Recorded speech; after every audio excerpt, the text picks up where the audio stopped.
नमस्कार भावांनो, हिंदकेसरी मैदानमध्ये आपलं सर्वांचं स्वागत आहे. भावांनो, सर्वांना पडलेला प्रश्न म्हणजेच आपल्या सर्वांच्या लडक्या रुस्तम व द्वादशम हिंदकेसरी बकासूरच्या गटामध्ये भावांनो एक बाजूला गाडी होती, दोन कालीनंदी होते आणि त्याच्यावर ड्रायव्हर होते, ते म्हणजे सोन्या ड्रायव्हर म्हणून होते आणि त्यांनी बैलाच्या शेपटीला चावा घेतला होता. तेव्हा भावांनो त्याच्यावर काय कारवाई केली आणि आजचं जे मैदान आहे भावांनो, लिमकरांचं भव्यदिव्य ओपन बैलगाडी शर्यतीचं मैदान, या मैदानातला शेवटचा गट कोणता हे देखील तुम्हाला व्हिडिओच्या माध्यमातून सांगणार. व्हिडिओ शेवटपर्यंत बघा आणि जर तुम्ही आपल्या चॅनलला नवीन असाल तर चॅनलला सबस्क्राईब करायला विसरू नका. तर भावांनो, आज आपला सर्वांचा लडका या बैलगाडीच्या शर्यत क्षेत्रातला देव रुस्तम व द्वादशम हिंदकेसरी बकासूर गट क्रमांक 8 मध्ये पळताना दिसाला आणि गट क्रमांक 8 मध्ये बाजूला एक गाडी होती आणि त्या गाडीवर होते सोन्या ड्रायव्हर.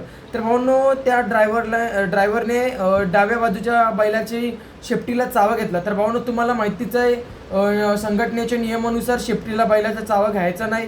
तरी भावांनो, आज बकासूरच्या गटामध्ये चावा घेतला आणि भावांनो त्याच्यावर काय कारवाई केली. तर भावांनो, त्याला 2 महिन्याची बंदी दिलेली आहे, अशी अपडेट आपल्यापर्यंत आतापर्यंत पोचलेली आहे. तर भावांनो, हे केलंच पाहिजे, कारण बरेच मुक्या जीवांना शेपटीनं चावा घेत असतात बरेच ड्रायव्हर. तर हे करणं बंद केलं पाहिजे.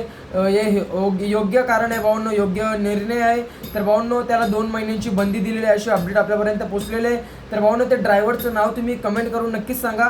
अजून एक सर्वांना पडलेला प्रश्न म्हणजेच आज जे लीम येते भव्य दिव्याचं ओपन बैलगाडी शर्यतीचं मैदान संपन्न होत आहे, या मैदानातला शेवटचा गट कोणता.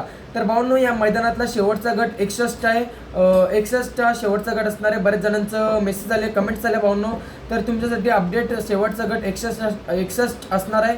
तर व्हिडिओ आवडले असेल तर व्हिडिओला लाईक करा, चॅनल सबस्क्राईब करा. भेटूया अशाच बैलगाडी शर्यत क्षेत्रातले नवीन अपडेट्समध्ये.